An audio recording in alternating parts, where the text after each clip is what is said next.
ගොඩක් අය අපෙන් අහන ප්‍රශ්නයක් තමයි ඔන්ටෙක් IT සොලියුෂන් එක කොහොමද අනිත් IT කම්පැනිත් එක්ක වෙනස් වෙන්නේ කියලා. ඔන්ටෙක් IT සොලියුෂන්ස් අපි දෙන්නේ ප්‍රොඩක්ට් රේන්ජ් එකක්.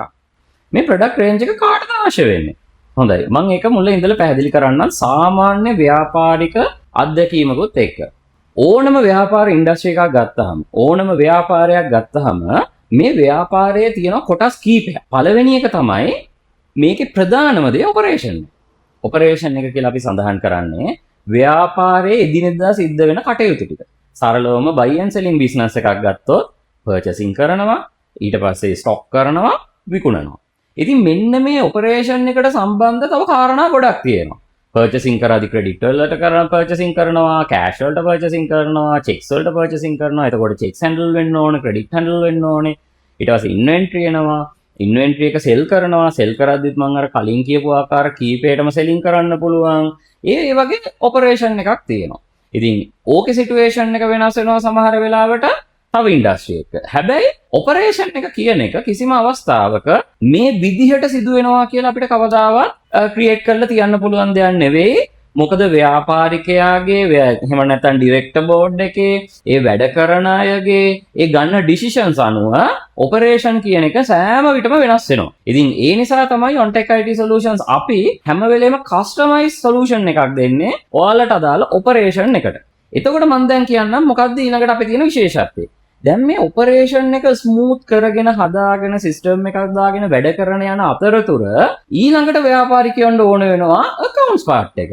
ඇයි අපි සාමාන්‍ය ඕන කෙනෙක් දන්නවා ව්‍යාපාරයක accounts part එක හරියට manage වුනේ නැත්නම් මොකද්ද වෙන්නේ කියලා. එතකොට මේ accounts part එකට අදාළ totally advanced solution එක ඔයාලට පුළුවන් OnTech IT solution එකෙන් purchase කරන්න. හැබැයි separate විදිහට නෙවෙයි. අන්න ඒක තමයි අපි තියෙන විශේෂත්වය. ඒ කියන්නේ ව්‍යාපාරයේ තියෙන operation එකට connect වෙලා තමයි අනිත් සියලුම module සම්බන්ධ වෙන්නේ. එතකොට මේ accounts part එක ගැන ගත්තොත් අපි කලින් වීඩියෝස් කරලා තියෙනවා bank reconciliation level එක දක්වාම අපේ accounts part එක cover වෙනවා. ඊළඟට අපි යම් payroll එකට. payroll එක කොහොමද සම්බන්ධ වෙන්නේ? අපි sales නම් කරන්නේ sales වලට අදාළ targets වලට අපේ වැඩ කරන අයට අපි commission ගෙවනවා. එහෙම නැත්නම් ඉන්සෙන්ටිව් එකක් ගෙවනවා. එතකොට අපිට සිද්ධ වෙනවා හැම වෙලාවෙම මේන් සිස්ටම් එකෙන් තොරතුරු ගන්න payroll එකට අදාළ දත්ත ටික ලබා ගන්න. එතකොට මේක ඕටෝමැටිකලි payroll සිස්ටම් එකට මේන් සිස්ටම් එකෙන් දත්ත ටික ඇතුළත් වෙනවා. ඉතින් ඔබතුමාලා වෙන වෙන කම්පැනිස් තුනකින් එහෙම නැත්නම් එකම කම්පැනි එකකින් separate සිස්ටම් තුනක් මේ වෙනුවෙන් purchase කරොත් අපිට එතන ඇතුලේ තියෙනවා අර ඕටෝමේට් කියන ගතිය සම්පූර්ණ නැති වෙලා යනවා. අර මැනුවල් පොතේ ලියනවා වගේමයි නැවත එකම දත්තේ එන්ටර් කරන්න වෙනවා. එතකොට එක්ස්පෙන්සස් පැත්තට ගියාම ලොජිස්ටික් පාර්ට් එකක් අපිට හම්බ වෙනවා. මොකද්ද ලොජිස්ටික් පාර්ට්? ඔයාලගේ ආයතනයේ තියෙන මැෂනරීස් වෙන්න පුළුවන්, වෙහිකල්ස් වෙන්න පුළුවන්. ඒවට ඩීසල් එහෙම නැත්නම් ෆුවල් දානවා. ඊට පස්සේ මේන්ටේන්ස් කරනවා. රෙගියුලර් මේන්ටේනන්ස් තියනවා. මේ හැමදේම මැනේජ් කරගන්න අවශ්‍ය වෙනවා. ඉතින් ඒක ගැනත් ලොකු වීඩියෝ එකක් අපේ YouTube එකේ තියෙනවා. ඔයාලා ගිහිල්ලා බලන්න මොකද්ද මේ ලොජිස්ටික් පාර්ට් එක කියන්නේ කියලා. මේ ලොජිස්ටික් පාර්ට් එක මේකට ඇටච් කරත් මේ දෙකත් ඉන්ටර්කනෙක්ට් වෙනවා. මොකද්ද? සිස්ටම් එකකින් එක්ස්පෙන්ස් එකක් දානවා. ඒ එක්ස්පෙන්ස් එක ලොජිස්ටික් පාර්ට් එකට කනෙක්ට් විය යුතුමයි. නැත්තම් මොකද වෙන්නේ? අර ලෙජර් එකෙන් ලෙජර් එක accounts වෙනවා වගේ අපිට යන්න වෙනවා මේන් සිස්ටම් එකේ එක්ස්පෙන්ස් එකක් තියෙනවා. අන්න ලොජිස්ටික් පාර්ට් සිස්ටම් එකට ගිහිල්ලා බලන්න වෙනවා. ඒක ඇවිල්ලා තියෙනවද කියලා. කිසිම ලින්ක් එකක් නැති වෙනවා. හරි විදිහට සෙන්ට්‍රලයිස් වෙච්ච සිස්ටම් එකක් තිබුණ නැත්නම්. ඒ වගේම තමයි මේ ව්‍යාපාරයට කාලෙකදී ඇටච් වෙනවා මැනුෆැක්චරින් කොටස. මොකද අපේ සේල්ස් වැඩි වෙන්න ව්‍යාපාරය දියුණු වෙන්න අපිට පුළුවන් තව ඉම්ප්‍රූව්මන්ට්ස් කරන්න බිස්නස් එකේ. ඒ වගේ අවස්ථාවක ඩිරෙක්ටර් බෝඩ් එකෙන් තීරණය කරනවා පියන් මේකෙන් කොටසක් නිර්මාණය කරන්න. එහෙම නැත්නම් මැනුෆැක්චර් කරන්න. අන්න. එතකොට මොකද වෙන්නේ? මැනුෆැක්චරින් ප්‍රොසෙස් එකට අදාළ අපි තියෙනවා වෙනම මොඩියුල් එකක්. මැනුෆැක්චරින් මොඩියුල් එක සිස්ටම් එකට ඇටච් කරගත්තා. ඒ මැනුෆැක්චරින් ප්‍රොසෙස් එකෙන් වෙන ෆිනිෂ් ප්‍රොඩක්ට් එක ඕටෝමැටිකලි දැන් මේ පර්චේස් වෙනවා වගේම ඕටෝමැටිකලි අපේ වෙයාහවුස් එකට ඉන්වෙන්ටරි ඇඩ් වෙනවා. බලන්න කොච්චර ලේසිද කියලා. ඊළඟට එනවා ඩිස්ට්‍රිබියුෂන් කොටස. ව්‍යාපාරිකයට හිතෙනවා නෑ මම දැන් මේ ෂොප් එකට එන මිනිස්සුන්ට විකුණන ඉන්නවා වගේම මම පටන් ගන්න ඕන ලොරි එකක් අරගෙන දෙකක් අරගෙන ඩිස්ට්‍රිබියුෂන් එකක්. එතකොට අපිට පුළුවන් ඩිස්ට්‍රිබියුෂන් එකත් මේකට ඇටච් කරන්න. ඇඩ්වාන්ස් ඩිස්ට්‍රිබියුෂන්ස් මොඩියුල් එක.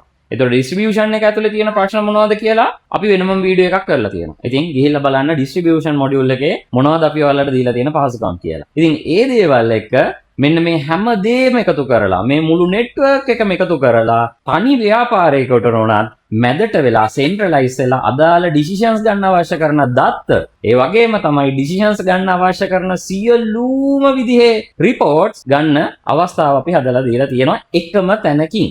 ඉතින් මේකෙදි තියෙන විශේෂත්වය තමයි අද ආයතනයේ තියෙන තැන ඉඳලා ඊළඟ ස්ටේජ් එකට යන්න තමයි අපි හැම වෙලාවෙම උත්සාහ කරන්නේ. ඒ උත්සාහයේදී software එක බාධාවක් නොවෙන්න තමයි අපි ඒ විදිහට ගැලපීම් කරලා තියෙන්නේ. හේතුව තමයි මාකට් එකේ අපිට ගොඩාක් හම්බෙන ප්‍රශ්නයක් තමයි කස්ටමර්ට තියෙන අපිට කාලයෙන් කාලයට අප්ඩේට්ස් කරගන්න කම්පැනි සර්විස් එකක් දෙන්නේ නැහැ. හොඳද? ඉතින් ඒක කම්පැනිය පැත්තෙමුත් මම ඇත්තම කතාව කිව්වොත් කම්පැනිය පැත්තෙමුත් software company මේ මාකට් එක ඇතුලේ වැඩ කරන ක්‍රම තියෙනවා. ඉතින් බහුතරයක් කම්පැනි කරන්නේ Taman ළඟ already create වෙලා තියෙන system එකක් ඇත්තටම distribute කරන එක විතරයි. එහෙම නැත්නම් අර retail system එකට sell කරන එක විතරයි. ඒකෙදි පුංචි updates තිබ්බොත් කරලා දෙනවා. හැබැයි ව්‍යාපාරයක් කියන්නේ එහෙම පුංචි updates කාලෙන් කාලෙට එන දෙයක් නෙවෙයි. අර මං ඉස්සෙල්ලා කිව්වා වගේ modules level එකට. එහෙම නැත්නම් අපිට හිතෙන ව්‍යාපාර කාණ්ඩේ අපි මේකට ඇතුළත් කරගන්නවා. ඉතින් අන්න ඒ වගේ ලොකු මොඩිෆිකේෂන්ස් කරනවා කියන එක තන් ගොඩාක් software companies වලට practical දෙයක් නෙවෙයි. ඉතින් OnTech IT Solutions අපේ තියෙන දේ තමයි අපි බාරගන්නේ අන්න ඒ ටාස්ක් එක. ඉතින් අපිට වැඩිපුරම ඉන්නේ අපිත් එක්ක දිගින් දිගට ස්ටේජ් එකෙන් ස්ටේජ් එකට අපිත් එක්ක නිතරම රැඳිලා ඉන්න clientsලා. ඉතින් උදාහරණයක් විදිහට already අපි ළඟ අවුරුදු 7 8 9 10 එක දිගට වැඩ කරන clientsලා ඉන්නවා. ඉතින් තව experience එකක් දුන්නොත් අපිත් එක්ක distribution system එකක් පටන්ගෙන මේ වෙනකොට එයාගේ තියෙන මේ වතු වගා බිම් වලට පවා software එකක් දාන level එකට clientsලා update වෙලා තියෙනවා. ඇයි මේ centralized වෙච්ච system ඇතුලෙන් තියෙන පහසුව නිසා. ඉතින් මෙන්න මේ හේතු නිසා තමයි centralized වෙච්ච advanced software එකක් ඔයාලා ළඟ තියෙන්න ඕනේ.